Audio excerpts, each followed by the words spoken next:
Sa lahat ng umaga, ang amoy ng sinangag ang pinakamatamis na alaala ko. Maasim ang suka, masarap ang tuyo, at ang tunog ng kutsarang tumatama sa plato ay musika sa pandinig ko. Sa maliit naming barong-barong, doon nagsimula ang kwento ko at ni Leo. Siya ang pinakamatalik kong kaibigan, ang lalaking hindi ko inakala na magiging dahilan ng pinakamalaking sugat sa puso ko. Pareho kaming lumaki sa hirap. Si Leo ang kasama ko sa lahat. Sa pag-akyat sa puno ng mangga sa likod ng bahay ni Mang Berting, sa panghuhuli ng tutubi tuwing tag-init, at kahit sa pagtitinda ng sampagita sa kalsada. Kapwa kami nangangarap na makaahon sa buhay. Pero sa likod ng bawat tawa at kwentuhan, alam kong mas malaki ang ambisyon ni Leo. Siya ang tipo ng tao na hindi natatakot mangarap ng mataas, kahit pa ang mundo ay tila gumuguho sa paligid namin. Balang araw, May, sabi niya habang nakatayo kami sa gilid ng rails, pinapanood ang tren na dumadaan. Magkakaroon tayo ng magarang bahay, magarang kotse, at hindi na tayo kakain ng tuyo araw-araw. Maniniwala ka ba sa akin? Tumangulang ako. Hindi ko kailanman pinagdudahan si Leo. Kahit pa magulo ang buhok niya, butas ang tsinelas, at hindi sigurado kung anong makakain namin kinabukasan, may kakaibang kislap sa mata niya. At sa kislap na yon, nakita ko ang sarili kong pangarap. Siya ang lakas ko, ang dahilan kung bakit naniniwala akong may pag-asa ang buhay namin. Lumipas ang mga taon, at kahit anong gawain, sinamahan ko siya. Nagtrabaho kami bilang tagapaglinis sa palengke, nagbenta ng gulay sa bangketa, at kung ano-ano pang raket para lang makaraos. Madalas kaming magutom, pero hindi kami nawalan ng pag-asa. Kapag napapagod siya, ako ang nagbibigay lakas. Kapag ako ang nawawalan ng gana, siya ang nagbabalik ng sigla. Lagi kaming magkasama, palaging magkasangga. Matapos ang high school, nagdesisyon si Leo na magsikap ng mas matindi. May, kailangan kong lumuwas sa Maynila. Hindi ko maaabot ang pangarap ko kung mananatili ako dito. Pero huwag kang mag-alala, hinding-hindi kita kakalimutan. Masakit sa akin ang paghihiwalay, pero alam kong tama siya. Nag-ipon kami ng sapat na pera para sa pamasahe at maliit na baon. Nang araw na aalis siya, halos hindi ko na maitanggi ang luha ko. Niyakap niya ako ng mahigpit. Magtiwala ka sa akin, May. Sa oras na maabot ko ang tagumpay, babalikan kita. Magkasama nating mararating ang lahat. At iyon ang huling beses na nakita ko siya sa mahabang panahon. Sa bawat buwan na lumipas, palagi akong nag-aabang ng balita mula kay Leo. Madalang ang sulat niya, pero sa tuwing may dumating, puno ito ng kwento ng pagsisikap. Nagtatrabaho siya bilang messenger, minsan bilang dishwasher, at sa wakas, nakahanap siya ng trabaho sa isang maliit na opisina. May, malapit na ako. Konting tiis na lang, sabi niya sa isa sa mga sulat.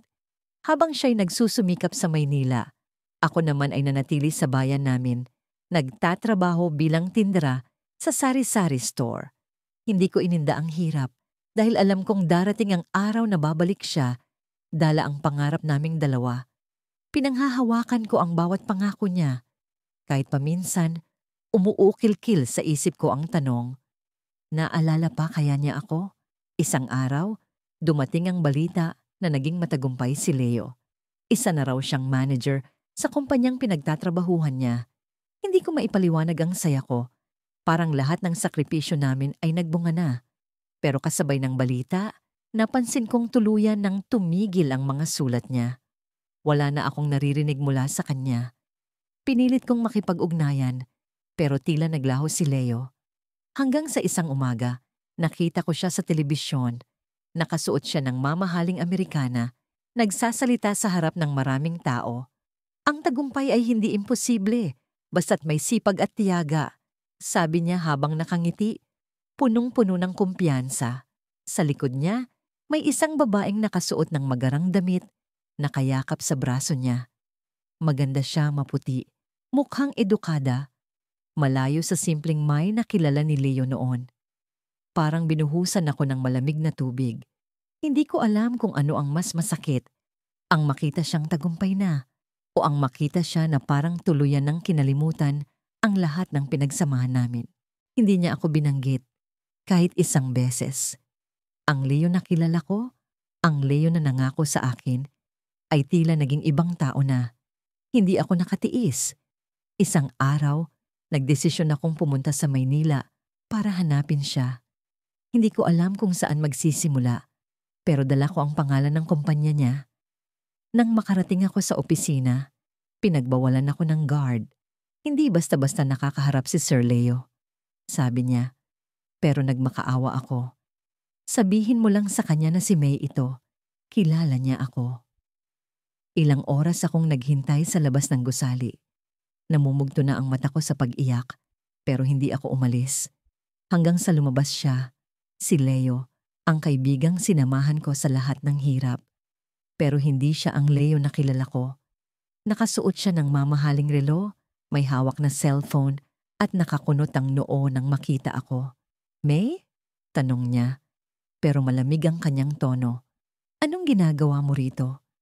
Hindi ko alam kung anong sasabihin. Parang lahat ng emosyon ko ay naghalo-halo.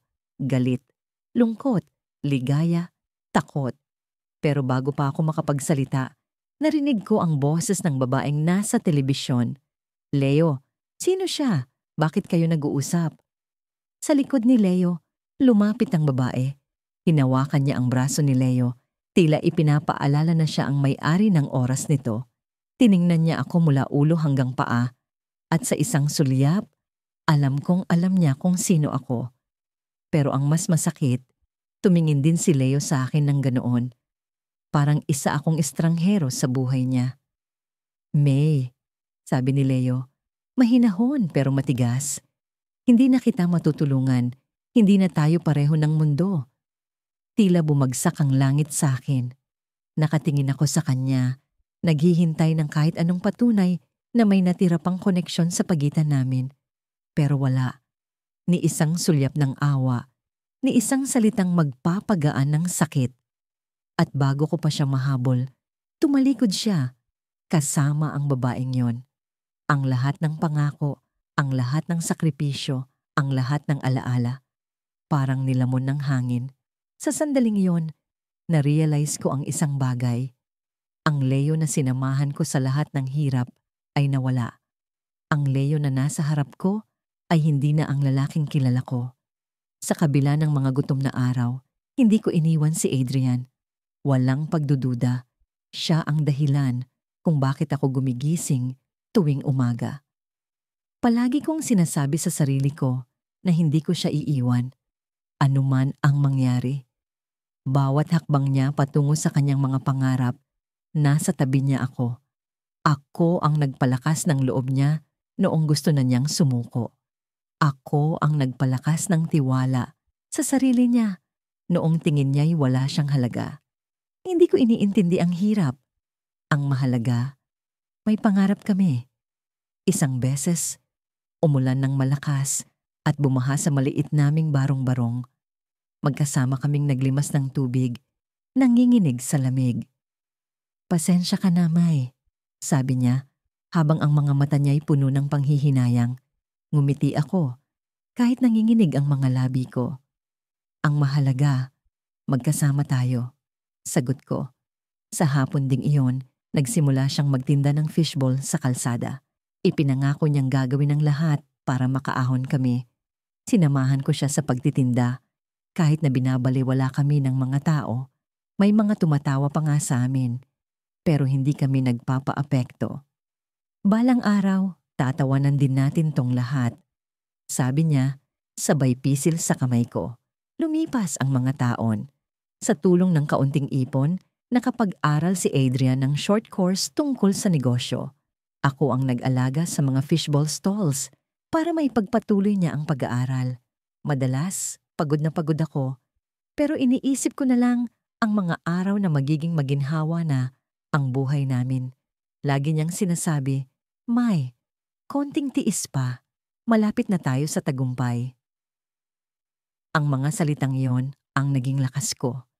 Kahit na hindi ko na maalala kung kailan ako huling bumili ng bagong damit o kung kailan ako huling nagpaparlor, Hindi ko na yun iniintindi. Para sa pangarap namin, lahat ng sakripisyo ay sulit. Mabilis ang pag-ikot ng buhay. Unti-unting lumaki ang negosyo ni Adrian. Nagkaroon na kami ng mas maraming stalls. At ang fishball, hindi na lang fishball. Naging mga pagkain sa catering, naging maliit na restaurant, at kalaunan, naging isang chain ng mga sikat na kainan. Parang panaginip ang lahat. Hindi ko akalaing makakamit namin ito. Pero narito kami, nasa rurok ng tagumpay. Ang dating barong-barong, napalitan ng malaking bahay. Ang luma naming mga damit, napalitan ng mga branded na kasuotan. Pero kahit ganoon, hindi pa rin ako nagbabago.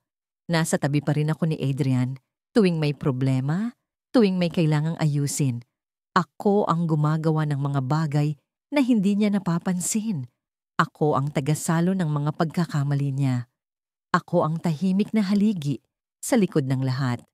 Hanggang sa isang araw, napansin kong unti-unti siyang nagbabago. Hindi na siya madalas umuwi. Palaging may meeting, palaging may lakad. Ang dating masigla niyang, "Kamusta kami?" ay napalitan ng malamig na, "Magpahinga ka na." Hindi ko alam kung iniisip niya pa ba ako. Hindi ko alam kung bahagi pa rin ako ng pangarap niya. Pero pilit kong itinapon ang mga duda. Siguro nga pagod lang siya. Siguro kailangan niya ng espasyo. Isang gabi, habang inaayos ko ang mga dokumento sa opisina, may kumatok sa pintuan. Bumungad si Adrian, pero hindi siya mag-isa. Kasama niya si Bianca, ang bago niyang marketing head. Maganda si Bianca, modernong babae, matalino, at mukhang mayaman.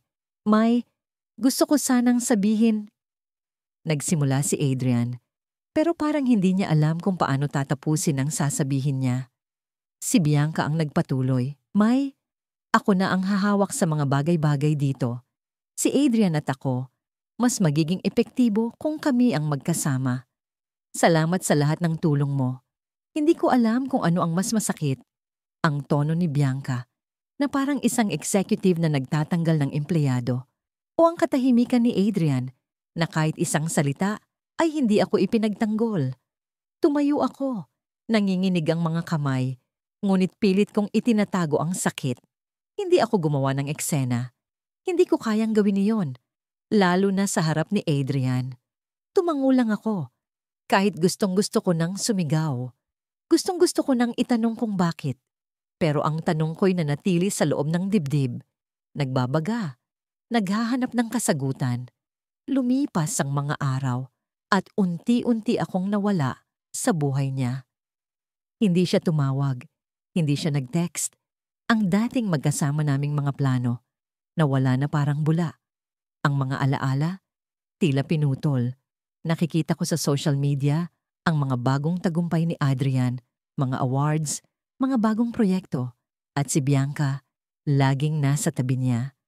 Parang hindi ako naging bahagi ng buhay niya.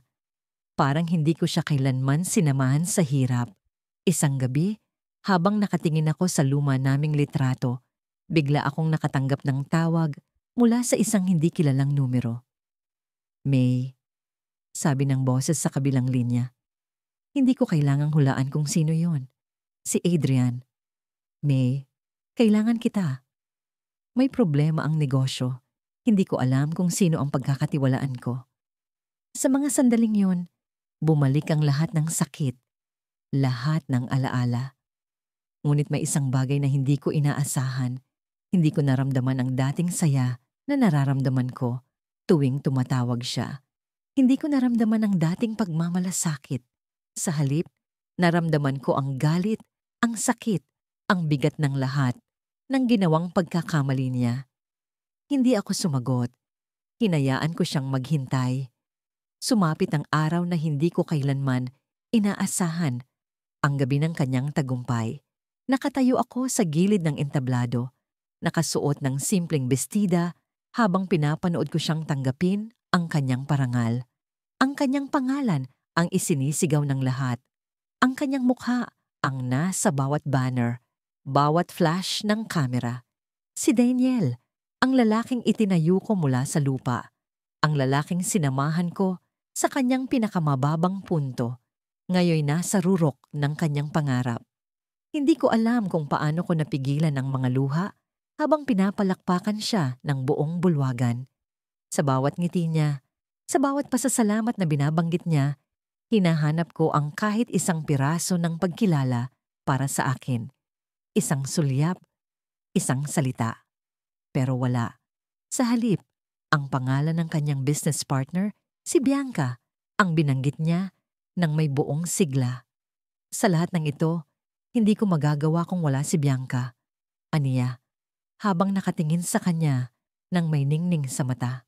Parang sinaksak ang puso ko. Sino si Bianca? Kailan siya dumating sa buhay ni Daniel? Bakit hindi ko alam na may ganito siya? Sa tagal ng pagsasama namin, sa lahat ng hirap na pinagdaanan namin, paano niya nagawang ipagpalit ang mga alaala namin sa isang taong kakilala niya lang ng sandali? Pag-uwi ko, sinubukan kong magpakatatag. Ang mga litrato ni Daniel na nakasabit sa dingding ng aming munting apartment ay tila nanunuya sa akin. Ang dating pangarap naming magkasama, ang tahimik na buhay, simpleng kasiyahan, tila nalusaw na lang sa hangin. Hindi ko na siya kilala. Hindi ko na kilala ang lalaking minahal ko. Kinabukasan, tinawagan ko siya. Hindi na ako makapaghintay na malaman ang sagot. Daniel, sabi ko, pilit pinapanatili ang kalma sa boses ko. Gusto ko lang malaman, sino si Bianca? May katahimikang saglit bago siya sumagot. Si Bianca? Siya ang tumulong sa akin sa mga desisyon sa negosyo. Siya ang dahilan kung bakit naging matagumpay ang kumpanya. Parang tumigil ang mundo ko. At ako? Tanong ko, kahit alam kong masasaktan ako sa sagot. Ano ang bahagi ko sa lahat ng ito? Ikaw? May bahagyang pag-aalinlangan sa tono niya. Ikaw ang dahilan kung bakit ako nagsimula. Pero Bianca ang dahilan kung bakit ako nagtagumpay. Hindi ko alam kung paano ko napigil ang galit at sakit. Daniel, sabi ko, ang boses ko nanginginig. Ako ang sumama sa iyo sa bawat hakbang. Ako ang nag-alaga sa iyo. Ako ang nagbigay ng lakas sa iyo noong wala kang kahit ano. Ako ang nagtiwala sa iyo kahit na wala kang tiwala sa sarili mo. Paano mo nagawa ito sa akin? Hindi siya sumagot agad. Nang magsalita siya, malamig ang mga salita niya. Parang hindi na kami nagkaroon ng nakaraan. Minsan, kailangan mong mag-move on, Mia. Hindi ko sinasadyang saktan ka, pero iba na ang buhay ko ngayon. Hindi na tayo magka-level. Parang binagsakan ako ng langit. Hindi ko alam kung ano ang ibig niyang sabihin. Hindi ko na siya pinilit. Binaba ko ang telepono at sa unang pagkakataon, naramdaman kong nawala na talaga siya sa akin. Lumipas ang mga araw na puno ng kalungkutan at galit. Sinubukan kong magpakalakas, pero hindi ko maiwasang balikan ang lahat ng ginawa ko para sa kanya. Ang mga gabing wala kaming makain, pero pinipilit kong nangungumiti para sa kanya. Ang mga panahong hiniram ko ang sariling pera para lang maipatayo ang maliit niyang negosyo. Ang mga sakripisyong ginawa ko para sa pangarap niya. Lahat ng yon parang walang halaga na sa kanya. Isang gabi, habang sinusubukan kong magpahinga, may kumatok sa pintuan. Binuksan ko ito at bumungad sa akin si Bianca. Ang babaeng binanggit niya sa entablado, ang babaeng pinalitan ng lugar ko sa buhay ni Daniel.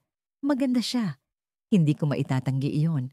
Suot niya ang mamahaling damit na tila sumisigaw ng yaman at kapangyarihan. Mia, kailangan nating mag-usap, sabi niya. Diretso ang tingin sa akin. Hindi ko alam kung ano ang gagawin, pero pinapasok ko siya. Umupo kami sa munting sofa at naramdaman kong bumigat ang hangin sa paligid. Alam kong galit ka kay Daniel, panimula niya. Pero gusto kong malaman mo ang totoong nangyari. Totoo? Ano ang totoo? Tanong ko, puno ng tensyon. Huminga siya ng malalim. Si Daniel. Hindi siya ang iniisip mong tao. Oo, naging matagumpay siya pero hindi siya gumawa ng lahat ng ito ng mag-isa. May mga bagay siyang ginawa na hindi mo alam. Naramdaman ko ang pagbilis ng tibok ng puso ko. Ano ang ibig mong sabihin? Ang kumpanya niya, sabi niya, hindi niya yun itinayo mula sa hirap. May mga koneksyon siya, may mga kasunduan siya na iligal, at ang dahilan kung bakit hindi ka na niya kasama. Tumigil siya, parang nag-aalangan kung sasabihin ang susunod na salita. Dahil alam niyang hindi mo matatanggap ang ginawa niya. Parang nayanig ang mundo ko. Hindi ko alam kung totoo ang sinasabi niya, pero may isang bahagi ng puso ko ang nagsasabing may katotohanan ito. Ang Daniel na kilala ko, ang Daniel na minahal ko, hindi maaring gumawa ng ganitong bagay. Pero paano kung mali ako? Paano kung ang taong inalay ko ang buhay ko ay matagal ng iba sa iniisip ko? Tumayo si Bianca at bago siya umalis, may iniabot siya sa akin. Isang folder. Narito ang mga ebidensya. Bahala ka na kung ano ang gagawin mo. Nang umalis siya, binuksan ko ang folder. Ang nakita ko roon ay hindi ko kailanman inaasahan. Mga dokumento, mga larawan, mga transaksyon na nagpapatunay sa sinabi ni Bianca. Ang Daniel na minahal ko ay hindi pala ang Daniel na yon. At sa isang iglap, nawala ang lahat ng alaala namin na akala ko'y totoo. Sa kabila ng lahat ng sakit at galit na nararamdaman ko, sinubukan kong kalmahin ang sarili ko habang naglalakad sa kahabaan ng makintab na marmol na sahig. Ang dating simpleng si Marco na nooy halos hindi makabili ng tsinelas. Ngayon ay may sariling mansyon na kasing laki ng munisipyo sa bayan namin. Nakakasilaw ang mga chandelier, parang mga bituin na bumaba sa lupa, habang ang mga bisitang nakasuot ng mamahaling damit ay nag-uusap at nagtatawanan sa paligid. Pinilit kong itaas ang ulo ko habang dumaan sa harap ng mga mesa na punong-puno ng pagkain, mga putahe na hindi ko man lang kayang bigkasin ang mga pangalan. Pero ang lahat ng iyon ay parang wala lang. Ang totoo, wala akong pakialam sa yaman, sa mga bisita o sa mansyon. Ang gusto ko lang ay ang sagutin ni Marco ang tanong ko. Bakit niya ako iniwan? Bakit niya ako tinalikuran? Nakita ko siya sa dulo ng malawak na sala, nakatayo sa tabi ng isang babaeng sobrang ganda, na parang kinuha mula sa isang magazine. Nakaugat ang mga mata ko sa kanya, sa bawat galaw niya, sa bawat ngiti. Ang lalaking minsang nangako sa akin na hindi ako iiwan, na sabay naming aabutin ang mga pangarap. Ngayon ay parang ibang tao na. Hindi siya ang Marco na nakilala ko. Ang Marco na masaya na sa simpleng buhay, sa simpleng pagmamahal. Nilapitan ko siya. Bawat hakbang ko'y mabigat, puno ng galit, lungkot at kawalan. Nang malapit na ako, biglang tumingin siya sa akin. Nagulat siya, pero sandali lang yon. Agad siyang ngumiti. Pero hindi iyon ang ngiti na kilala ko. Hindi iyon ang ngiti na para sa akin. Lia, sabi niya, na parang hindi niya ako inaasahan. Anong ginagawa mo dito? Ang tanong niya ay parang sampal sa mukha ko. Ako ang dahilan kung bakit siya narito, kung bakit siya may mansyon, kung bakit siya may magandang kasintahan. Ako ang sumuporta sa kanya noong wala siyang kahit ano, noong ang tanging mayroon siya ay ang pangarap niyang maging matagumpay. Ako ang bumuhay sa pangarap niya. At ngayon, tinatanong niya kung bakit ako narito. Gusto kong malaman kung bakit mo ako iniwan. Sagot ko, diretso, walang paligoy-ligoy. Narinig ko ang bahagyang pagkagulo ng mga tao sa paligid. Ang eksena namin ay parang eksenang kinuha mula sa isang pelikula. Pero hindi ko na inisip iyon. Ang mahalaga, makuha ko ang sagot. Tumingin siya sa babaeng nasa tabi niya. Tumalikod ang babae, parang ayaw makialam. Bumuntong hininga si Marco bago sumagot. Lia, hindi kita iniwan. Nagbago lang ang mga pangyayari. Hindi lahat ng bagay ay nananatili sa dati. Ang sagot niya ay parang isang patalim na tumarak sa puso ko. Nagbago? Sino ang nagbago? Ako? Siya?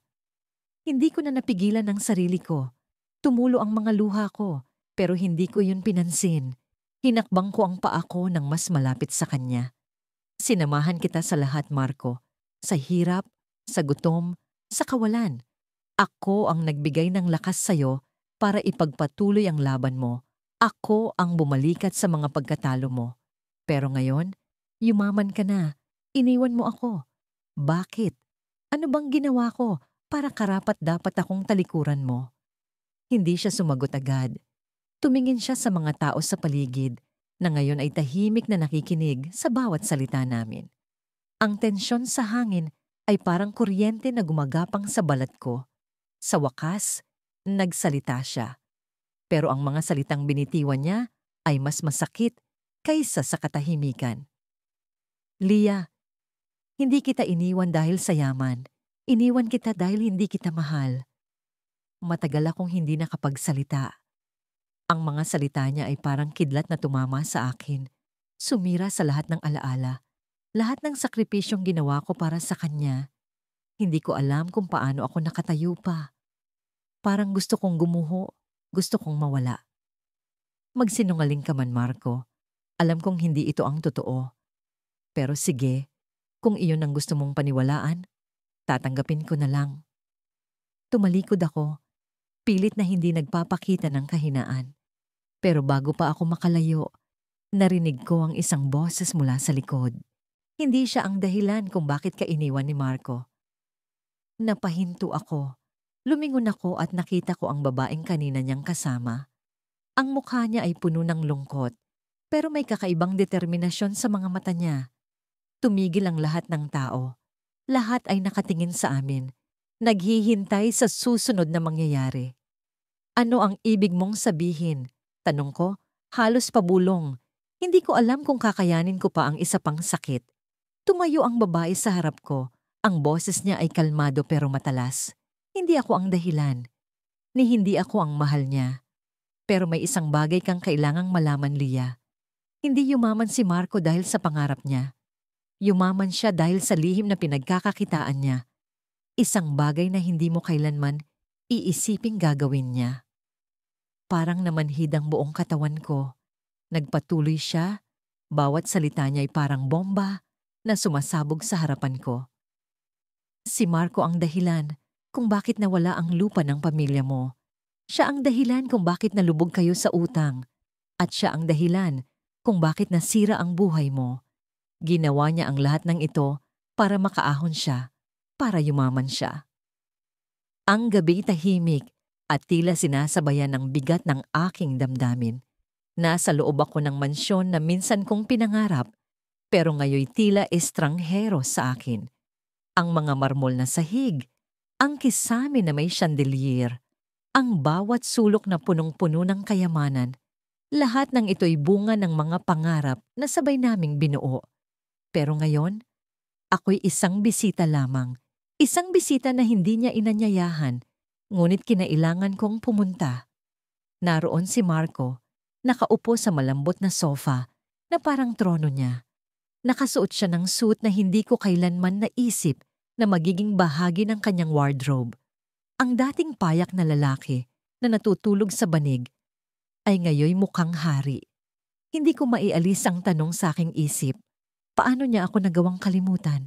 Ang tao na nagsilbing balikat niya noong siya'y lugmok. Ang tao na nagbigay ng lahat para sa tagumpay niya. Bakit ka nandito? Malamig niyang tanong. Walang bahid ng emosyon. Ang mga mata niya, minsan puno ng pagmamahal, ngayoy tila salamin lamang ng kawalan. Gusto ko lang makausap ka, sagot ko. Pilit pinipigilan ang panginginig ng aking boses.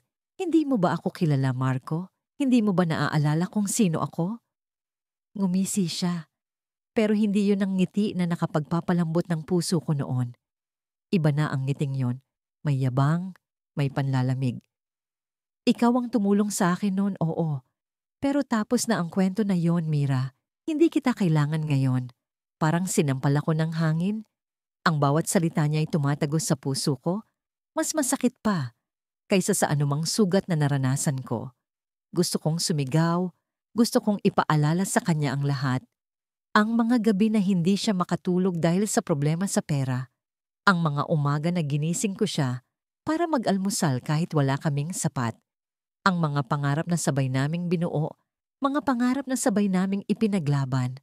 Marco, bulong ko, hindi mo ba naaalala kung paano mo sinabi na kahit anong mangyari, hindi mo ako iiwan? Na kahit yumaman ka, ako pa rin ang piliin mo? Tumayo siya. Tinapunan ako ng isang malamig na tingin. Hindi kita binitawan, Mira. Nagbago lang ang sitwasyon. Hindi kita iniwan. Ikaw ang nanatili sa lugar na hindi ko na kailangang balikan. Ang mga salita niya ay parang kutsilyo na tumaga sa puso ko. Paano niya nasasabi ito nang walang bahid ng pagsisisi? Ang Marco na kilala ko. Ang Marco na minahal ko. Ang Marco na inalagaan ko. Tila nawala na. Lumapit siya sa akin. Ang bawat hakbang niya ay parang dagok sa aking dignidad. Mira, hindi ka bahagi ng buhay ko ngayon. Hindi kita sinama sa tagumpay ko dahil hindi mo na ako naiintindihan.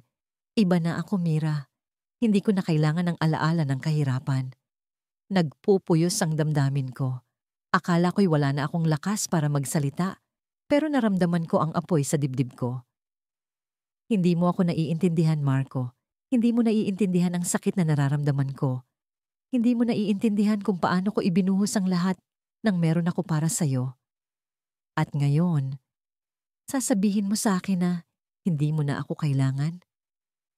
Tumawa siya, pero hindi iyon ang tawanan namin noong magkasama kami. Ang tawa niya ay puno ng panunuya. Mira, hindi ko sinasabing hindi kita pinahalagahan noon, pero hindi ko kayang dalhin ang bigat ng nakaraan ko habang sinusubukan kong magpatuloy. Ikaw ang bigat na yon. Tumakbo ang luha ko sa pisngi. Ang sakit na nararamdaman ko'y hindi maipaliwanag, pero hindi ako sumuko. Hindi ako aalis nang hindi ko siya maipapaalala kung sino ako. Marco, sabi ko, kung kaya mong talikuran ng lahat, bakit mo ako tinawagan noong 1 linggo? Bakit mo sinabi sa akin na hindi ka masaya? Ang kanyang mukha'y biglang nagbago. Ang kanyang mga matay tila nabalot ng takot. Pero mabilis niya itong itinago. Hindi ko alam ang sinasabi mo. Walang Marco, sagot ko. Tila nawawala na ang kontrol sa damdamin ko. Ang tanong ko lang, bakit mo sinabi sa akin na ang lahat ng ito'y walang kwenta kung wala ang taong tunay na nagmamahal sa'yo? O Marco, huwag kang magkunwari. Hindi siya nakasagot. Nakatingin lamang siya sa akin at sa unang pagkakataon, nakita ko ang isang piraso ng Marco na minahal ko. Ang Marco na hindi kayang magtago ng kanyang kahinaan. Pero mabilis niya itong ipinakita muli ang kanyang maskara. Lumayas ka, Mira. Hindi kita kailangan dito. Bago pa man ako makalabas ng pintuan, narinig ko ang tunog ng cellphone niya. Sinagot niya ito.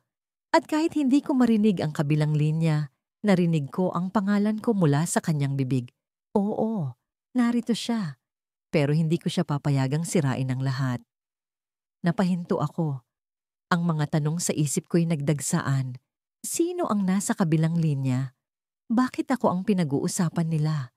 At higit sa lahat, bakit tila may lihim si Marco na hindi niya kayang ipaalam sa akin? Nakasandal ako sa malamig na pader ng kaniyang bagong mansyon. Ang mga mata ko'y nakatuon sa pintuan na kanina pa nakasara. Ang hininga ko'y mabigat. Parang may nakapatong na bato sa dibdib ko. Hindi ko alam kung paano ako napadpad dito, pero alam kong may karapatan akong humarap sa kanya. Ako ang naging takbuhan niya noong wala siyang kahit ano. Ngayon, siya ang may lahat, pero tila wala na akong puwang sa mundo niya. Muling bumalik sa isip ko ang mga alaala. Noong naglalakad kami sa ilalim ng init ng araw, pareho kaming basang-basa sa pawis dahil sa pagtitinda ng kakanin sa kalsada. Ako ang naglalako habang siya ang nag-aabot ng panukat para siguruhing tama ang timbang ng bawat pakete. Pareho kaming nangangarap, pero siya ang laging mas mataas ang ambisyon. Balang araw, hindi na natin kailangang magbenta ng ganito. Sabi niya noon, ang mga mata niya'y puno ng determinasyon. Naniniwala ako sa kanya, sa pangako niyang hindi niya ako iiwan kahit anong mangyari. At nang dumating ang pagkakataong yon, ang una niyang negosyo ay maliit lang. Isang online shop na kami ang magkasamang pinatakbo. Ako ang tagapagbalot, tagasagot ng mga tanong ng customer, at minsan pa'y nagiging delivery rider kung kulang ang tauhan. Hindi ako nagreklamo. Alam kong ito ang simula ng pangarap niya. Kahit anong hirap, tiniis ko, sapagkat naniniwala akong ang tagumpay niya ay magiging tagumpay din namin. Pero habang lumalaki ang negosyo, unti-unti na siyang nag-iba. Naging abala siya sa pakikipag-usap sa mga mayayaman, sa pagdalo sa mga event, na ni minsan ay hindi niya ako isinama. Hindi para sa iyo ang ganitong klase ng buhay. Sabi niya minsang tinanong ko kung bakit hindi ako pwedeng sumama. Nagulat ako sa mga salitang yon, pero pinili kong manahimik. Baka nga hindi ko nauunawaan ang mundo na ginagalawan niya. Ang masakit, hindi na lang ako ang iniwasan niya. Pati ang mga dating kaibigan namin, ang pamilya niyang tumulong sa kanya noong walang-wala pa siya. Lahat sila'y unti-unting tinanggal sa buhay niya. Sinabi niya sa akin na kailangan niyang mag-focus sa negosyo, na ang pagiging malapit sa kanila ay pabigat lamang. Ngunit sa sarili ko, alam kong hindi iyon ang totoo. Ang katotohanan ay ito. Hindi niya na kami kailangan. Ngayon, narito ako sa harapan ng mansyon niya. Pinilit ang sarili kong tumayo at humarap sa kanya. Nang bumukas ang pintuan, ang unang sumalubong sa akin ay ang kaniyang bagong personal assistant, isang babaeng mukhang model. Hindi man lang niya ako kinilala. May appointment ka ba? Malamig na tanong niya. Bago pa ako makasagot, lumabas siya mula sa pintuan. Siya. Ang dating kaibigan ko, ang lalaking minsang nangako sa akin na hindi niya ako iiwan. Nakasuot siya ng mamahaling suit. Ang buhok niya'y maayos na nakaayos at ang mga mata niya'y puno ng kumpiyansa. Pero nang makita niya ako, saglit na nag-iba ang ekspresyon niya. May bahid ng pagkagulat, ngunit mabilis itong nawala. Anong ginagawa mo rito? Tanong niya, diretso at walang emosyon. Ang sakit ng tinig niya, parang hindi niya ako kilala. Ang tanong ko, anong ginagawa mo sa ganitong buhay? Sagot ko, pilit na itinatago ang panginginig ng boses ko. Pinaghirapan natin to. Sinamahan kita sa lahat, pero parang hindi mo na ako kilala ngayon. Umiling siya, ang ngiti niya'y mapait. Hindi mo naiintindihan.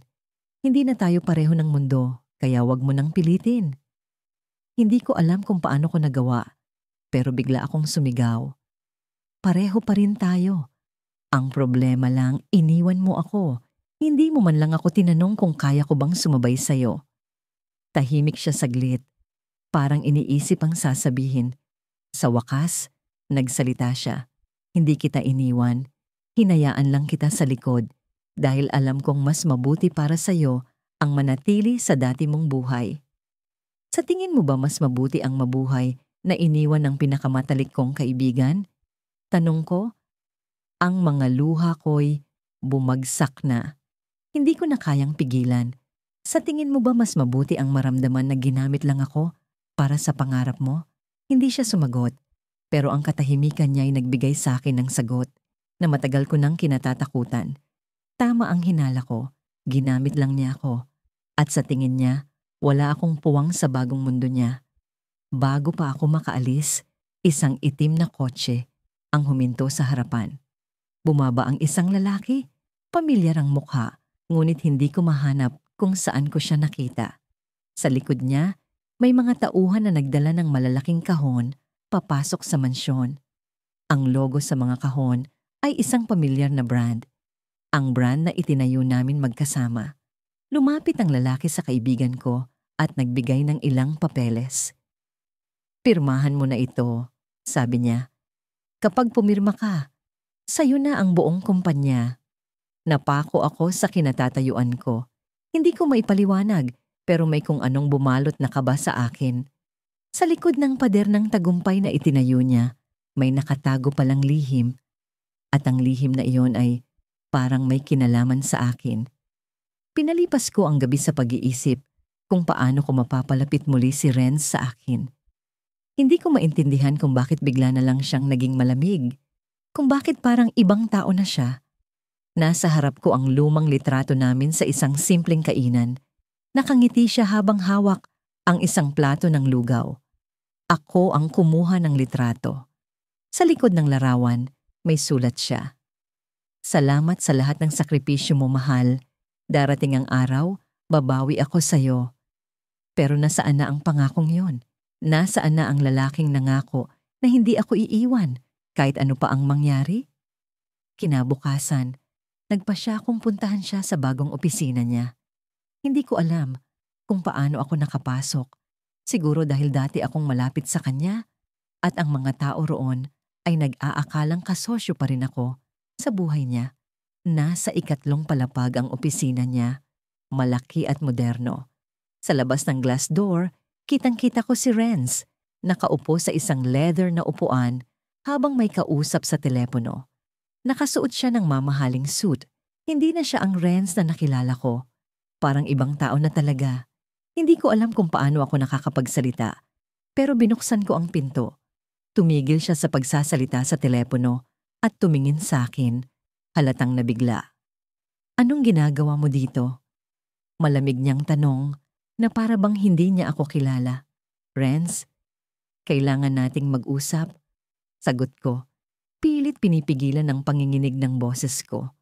Tumayo siya mula sa upuan, humalik sa pisngi ng babaeng sekretarya na nasa tabi niya at tumingin sa akin na parang wala na siyang pakialam. Busy ako? Ano bang kailangan mo? Hindi ko alam kung paano ako makakahanap ng lakas ng loob, pero hinawakan ko ang braso niya. Renz, ano ba ang nangyayari sa'yo? Bakit parang ibang tao ka na? Hindi mo ba naalala ang lahat ng pinagsamahan natin? Hinila niya ang braso niya palayo sa akin. Hindi mo ba naiintindihan? Tapos na tayo. Hindi mo na ako kailangang sundan kahit saan. Hindi na kita kailangan. Parang bumagsak ang mundo ko. Ang lalaking sinamahan ko sa lahat ng paghihirap ay diretsang sinabi sa akin na hindi na niya ako kailangan. Napansin ko ang babaeng sekretarya na nakatingin sa amin. May halong pagtataka at panunuya ang ekspresyon. Hindi ko na alam kung ano ang sasabihin, kaya tumalikod na lang ako. Hindi ko alam kung paano ko nakayanan ang bigat ng bawat hakbang palabas ng opisina niya. Paglabas ko ng building, biglang bumuhos ang ulan. Tila sinasalamin ng langit ang nararamdaman ko. Malamig, madilim, at puno ng sakit. Ang bawat patak ng ulan ay tila alon ng alaala. Mga panahong magkasama kami ni Renz sa ilalim ng payong. Nagtatawanan habang naglalakad sa maputik na daan. Ngayon, wala na yon. Wala na siya. Hindi ko alam kung saan ako pupunta, kaya naglakad lang ako ng naglakad. Nauwi ako sa lugar kung saan kami madalas mag-usap noon. Isang lumang parke na may puno ng akasya.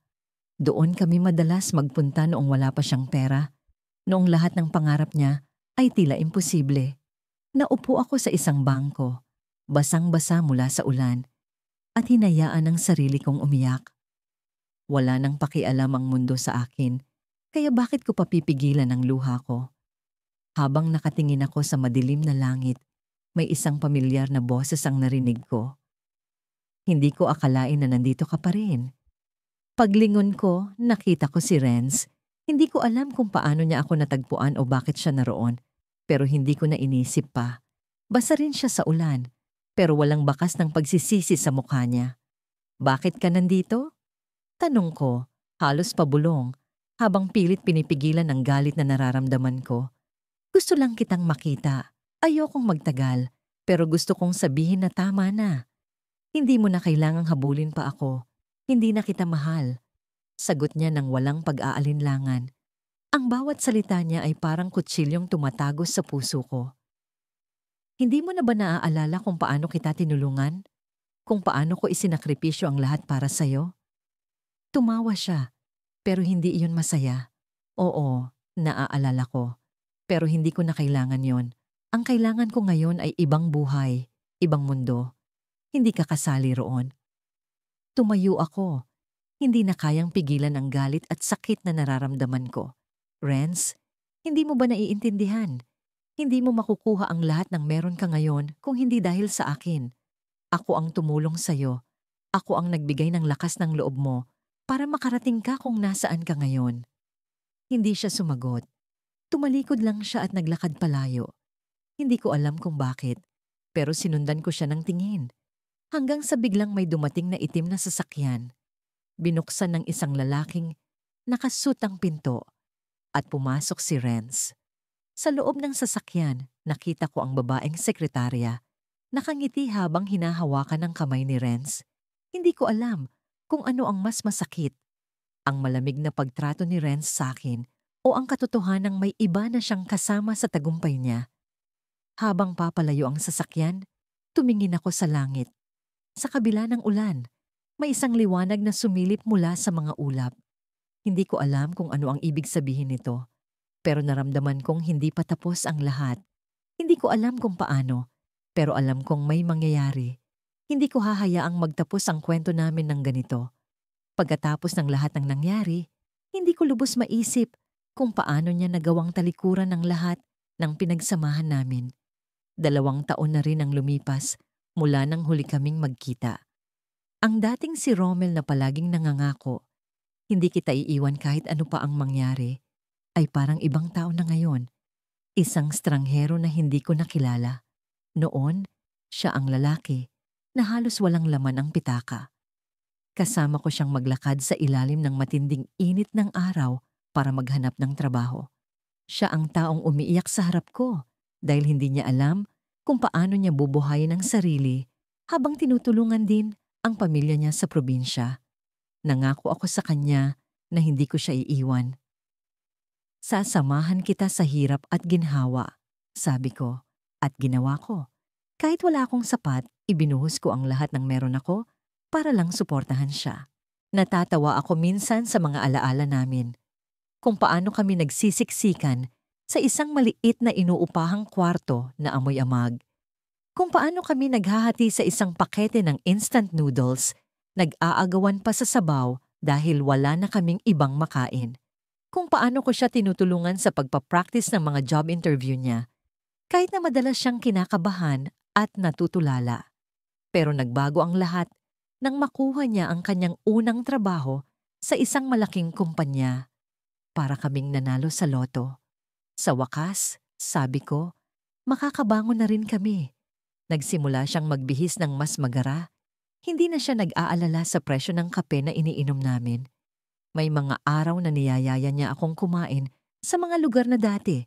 Sa panaginip lang namin napupuntahan, pero kahit pa unti-unti niyang nakakamtan ng tagumpay, palagi niyang sinasabi, hindi magbabago ang trato ko sa'yo.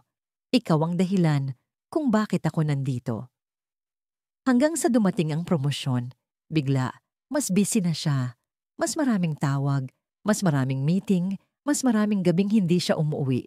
Nagsimula akong makaramdam ng distansya, pero inisip ko, baka normal lang ito dahil nasa proseso siya ng pag-angat. Ako pa?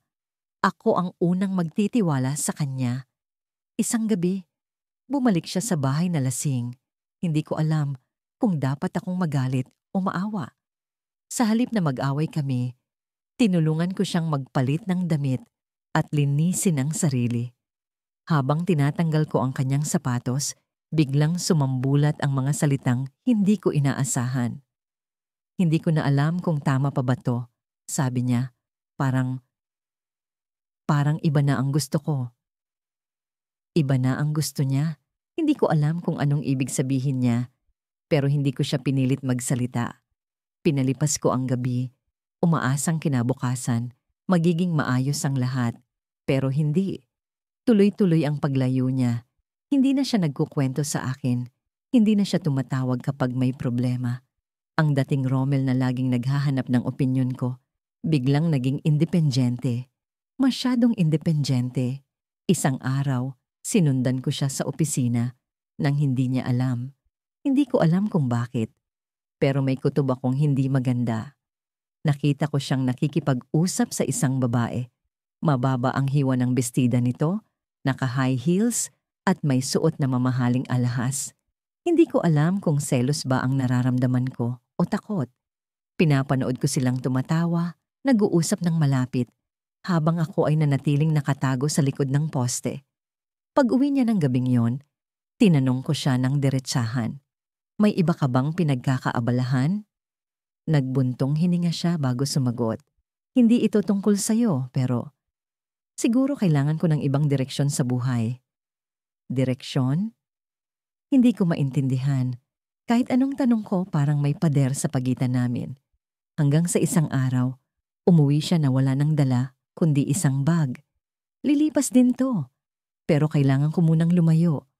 Sabi niya, lumayo. Iniwan niya ako ng parang wala lang. Parang hindi kami nagsakripisyo. Parang hindi kami naghirap ng magkasama. Parang hindi ako ang babaeng nagbigay ng lahat para maabot niya ang pangarap niya. Sa loob ng 2 taon, sinubukan kong mag-move on. Hindi ko siya hinanap, hindi ko siya tinext.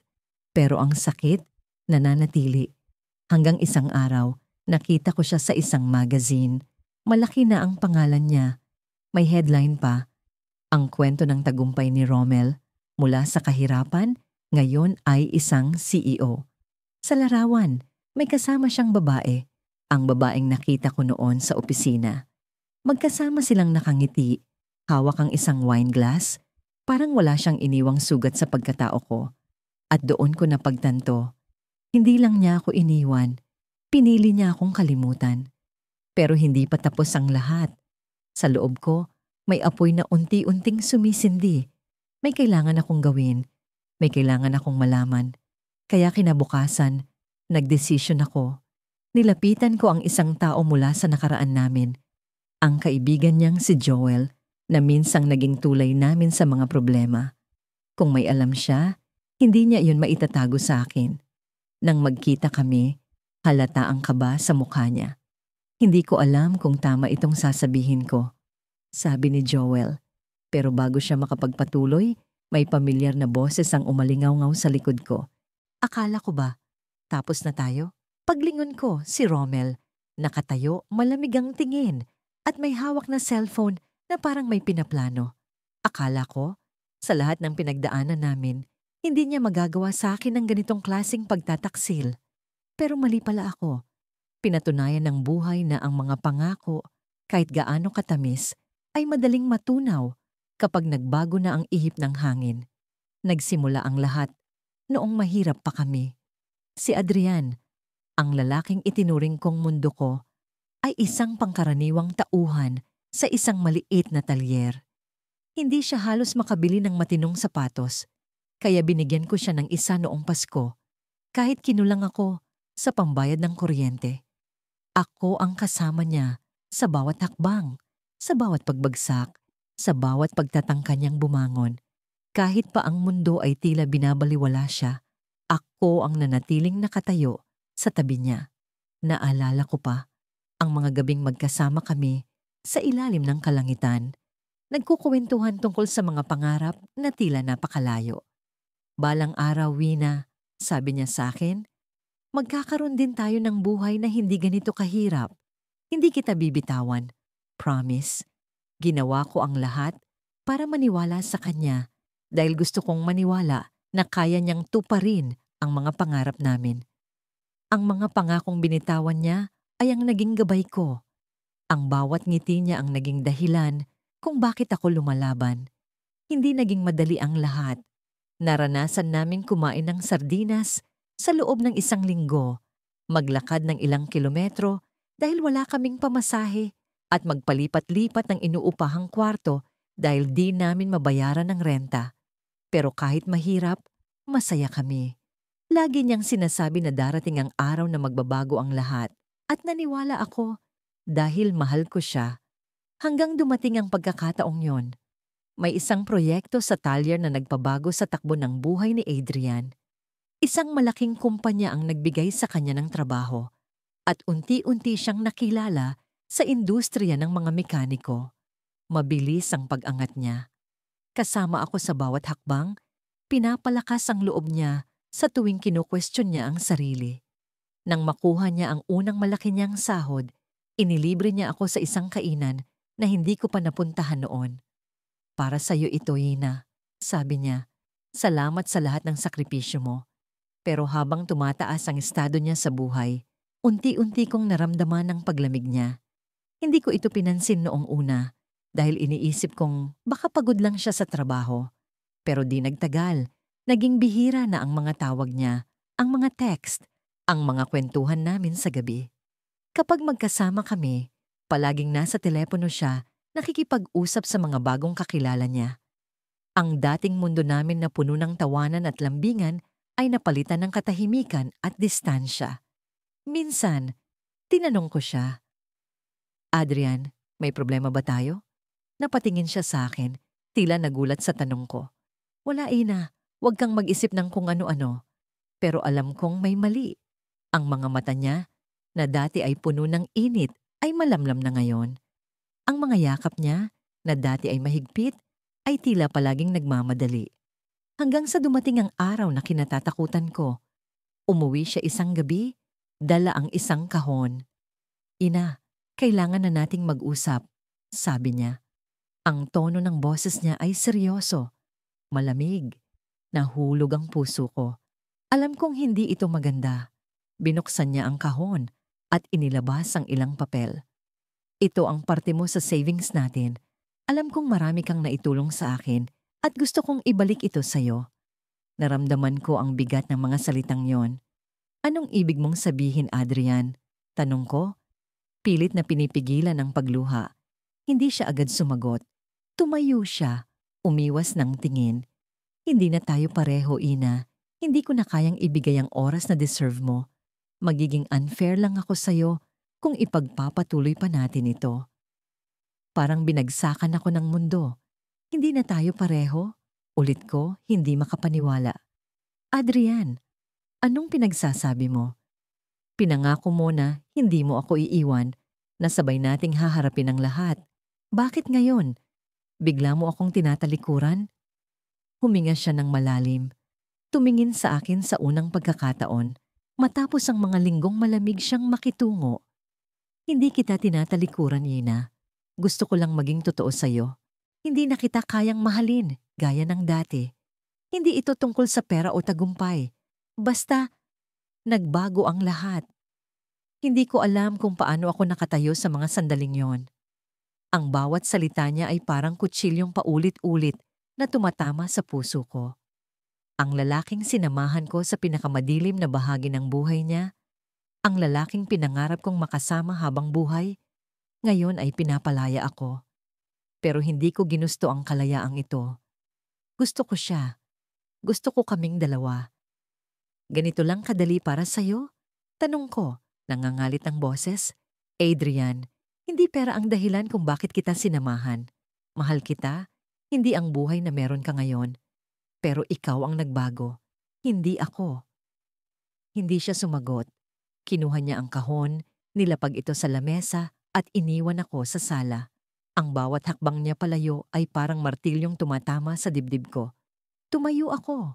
Sinubukan siyang habulin, pero natigilan ako sa pintuan. Sa labas, may isang babae na naghihintay sa kanya sa kotse.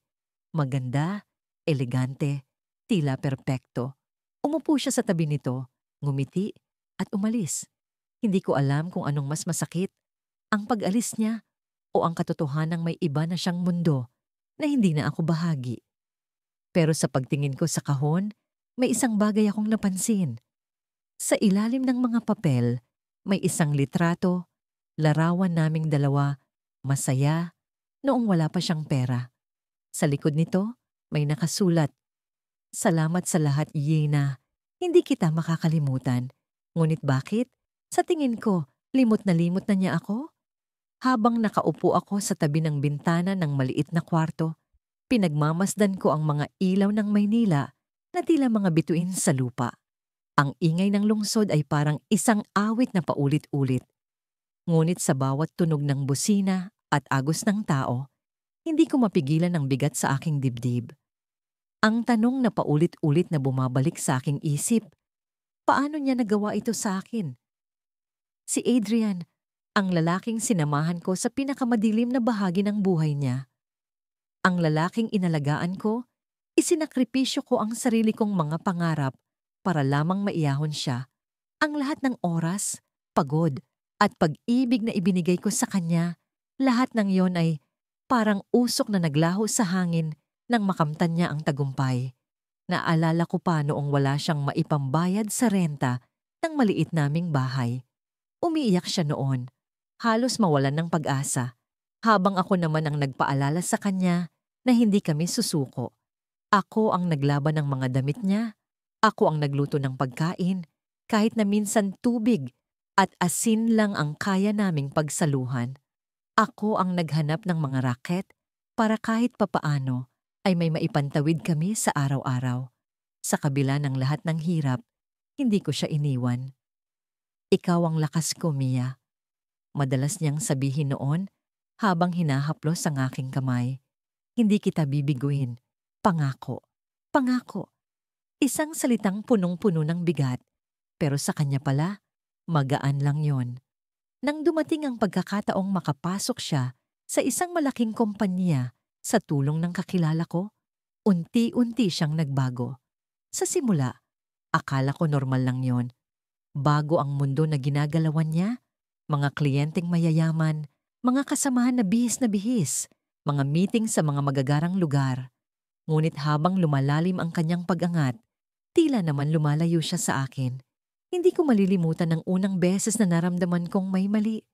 Nagpaalam siyang may business dinner kasama ang mga boss niya. Dati, palaging excited siyang magkwento pagkatapos ng ganitong mga event. Ngunit nung gabing iyon, umuwi siya ng tahimik at nang tanungin ko, ang sagot niya lang ay, "Pagod ako." Walang kwento, walang ngiti. Umupo lang siya sa sofa, nakatingin sa kawalan, habang ako naman ay nagtataka kung ano ang bumabagabag sa kanya.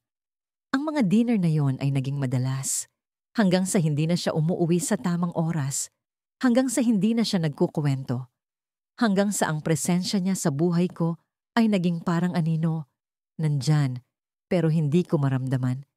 Isang gabi, dumating siya ng lasing. Hindi niya ako tiningnan, hindi niya ako kinausap. Ang amoy ng alak ay parang lason sa hangin. Sinubukan kong kausapin siya, pero binara niya ako. "Mia, pagod ako. Huwag mo na akong kulitin." Kahit masakit, inintindi ko siya. Sinabi ko sa sarili ko, baka nga dahil sa trabaho kaya siya nagkakaganyan. Baka stress lang, pero sa puso ko alam kong may iba. Hindi ko lang alam kung ano. Hanggang sa dumating ang araw na tuluyan niya akong iniwan. Isang umaga, nagising ako na wala na siya sa tabi ko. Ang kwarto ay malamig at tahimik. Sa mesa, may iniwan siyang sulat. "Mia, salamat sa lahat ng ginawa mo para sa akin, pero kailangan ko nang magpatuloy mag-isa. Sana maintindihan mo." Salamat? Magpatuloy mag-isa? Anong ibig sabihin nito? Isa akong hibang na nagbasa ng sulat ng paulit-ulit. Umaasang may makikita akong paliwanag. Pero wala. Walang closure. Walang sagot. Wala siya. Gusto kong magalit. Gusto kong sumigaw. Gusto kong iwan ang sarili kong buhay. Pero paano? Paano mo iiwan ang taong naging mundo mo? Ang taong minahal mo nang higit pa sa sarili mo? At ngayon, narito ako. Natutulog sa isang kwarto na halos magkalasog-lasog na ang dingding habang siya, si Adrian, ay nasa mga headline ng mga magazine. Isang matagumpay na negosyante, may sarili ng kumpanya, may magarang kotse, may bagong kasintahan. Oo, nalaman ko. Isang gabi, habang nag-scroll ako sa social media, tumambad sa akin ang litrato nila. Magkahawak kamay, nakangiti, tila walang bahid ng kahapon. Ang sakit ay parang isang matalim na kutsilyo na paulit-ulit na tumatama sa puso ko. Pero sa halip na magpadaig sa galit, pinili kong magtanong, bakit? Anong mali sa akin? Hindi ba sapat ang lahat ng sakripisyo ko? Hindi ba sapat ang pagmamahal ko? Habang nakatingin ako sa litrato nila, may napansin akong kakaiba. Isang detalye na halos hindi kapansin-pansin, pero nagbigay sa akin ng dahilan para mapaisip. Ang kwintas na suot ng babae. Pamilyar yon. Isang kwintas na binili ko para kay Adrian sa isang maliit na tindahan noong kaarawan niya. Sinabi ko sa kanya, Ito ang magpapaalala sa iyo na kahit saan ka mapunta, nandito ako. At ngayon, suot iyon ng bagong babae sa buhay niya. Sa harap ng kamera, nakangiti siya, tila may hawak na mundo. Pero ang mundo niya, alam kong ako ang nagbuo. Biglang may pumasok sa isip ko. Hindi ito nagtatapos dito. Hindi ako magpapatalo. Sa likod ng bawat tagumpay niya, naroon ako. Ang babaeng itinulak siya pataas, pero siya ang tinulak pababa. Ngayon, maghihintay ako ng tamang pagkakataon. Dahil kung may isang bagay na natutunan ko sa lahat ng ito, iyon ay ang hindi lahat ng bituin ay mananatili sa langit. Nagtagpo kami muli ni Marco sa isang marangyang hotel sa Makati.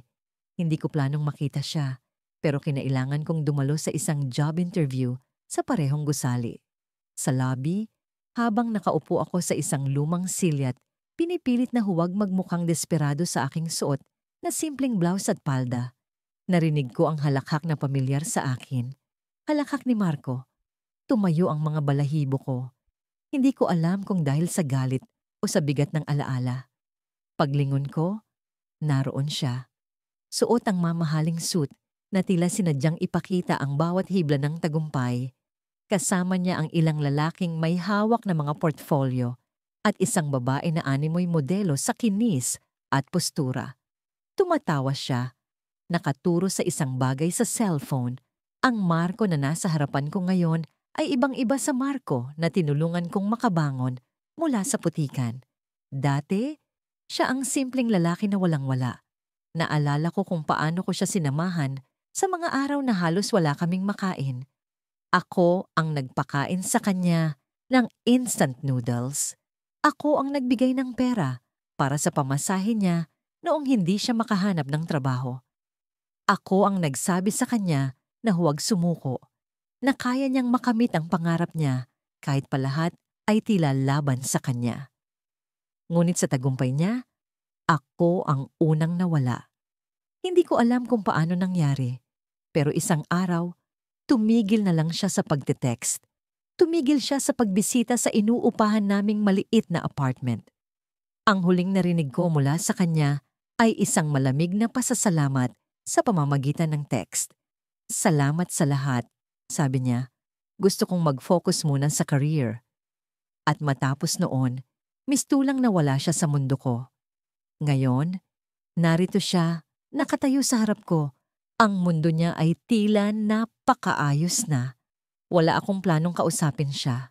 Hindi ko alam kung kaya kong pigilan ang galit na matagal ko nang kinikimkim. Pero tila may ibang plano ang tadhana. Napansin niya ako. Andrea? Tanong niya. Halata ang pagkagulat sa kanyang mukha. Hindi ko alam kung ano ang mararamdaman ko. Galit, sakit, o simpleng pagkapahiya dahil sa sitwasyon ko. Pero tumayo ako. Pinilit ang sarili na magmukhang matatag, kahit pa ang damdamin ko'y parang pinipilas sa loob. Marco, sagot ko ng walang emosyon, kahit pa ang lalamunan ko'y tila tinik ang bawat salita. Lumapit siya, iniwan ang mga kasamahan niya, at ngumiti. Ang mangiting iyon, ang ngiting ginamit niya noon para kumbinsihin akong tulungan siya, ay muli kong nakita. Ngunit ngayon, may halong yabang na hindi ko masikmura. Wow, ang tagal na. Kamusta ka na? Tanong niya. Tila walang bahid ng pagsisisi. Okay lang, sagot ko. Pero ang totoo ay hindi. Hindi ako okay. Nasa bingit ako ng kawalan, naghahanap ng trabaho, iniinda ang utang, iniisip kung paano makakaraos sa susunod na linggo. Pero hindi ko siya bibigyan ng pagkakataong malaman yon. Hindi na ako muli magmumukhang kawawa sa harap niya. Ang ganda ng suot mo, sabi niya, na parang pilit. Alam kong hindi totoong papuri iyon. Alam kong ikinumpara na niya sa mamahaling damit na suot ng babaeng kasama niya kanina. Ganun ba? Sagot ko. Pinilit ang ngiti, pero ang mga mata ko'y nagbabaga sa sakit at galit. Nagkwentuhan kami ng panandalian, pero sa bawat salita niya, ramdam ko ang distansya. Hindi na kami magka-level. Hindi na siya ang Marco na umupo sa tabi ko sa tagpi-tagping sahig ng apartment habang nagbibilang kami ng barya para makabili ng dinner. Hindi na siya ang Marco na umiyak sa balikat ko dahil hindi niya alam kung ano ang gagawin sa buhay niya. Ang Marco na ito ay may sariling mundo na at halata sa kilos niya na wala na akong puwang doon. Andrea, may sasabihin ako. Bigla niyang sabi na nagpatigil sa pag-iisip ko. Gusto kong magpasalamat sa lahat ng ginawa mo para sa akin. Kung hindi dahil sa'yo, hindi ko maaabot ang lahat ng ito. Napatitig ako sa kanya. Totoo ba ang sinasabi niya? Pero bago pa ako makapagsalita, idinagdag niya. Pero alam mo, minsan kailangan nating iwan ang mga bagay na hindi na angkop sa buhay natin. Alam mo yun, di ba? Parang umikot ang mundo ko. Iyon ba ang tingin niya sa akin?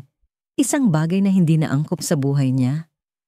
Hindi ko alam kung paano ako nakasagot, pero ang mga salitang lumabas sa bibig ko'y malamig, masakit, at puno ng galit na matagal ko nang kinikimkim. Marco, huwag kang mag-alala.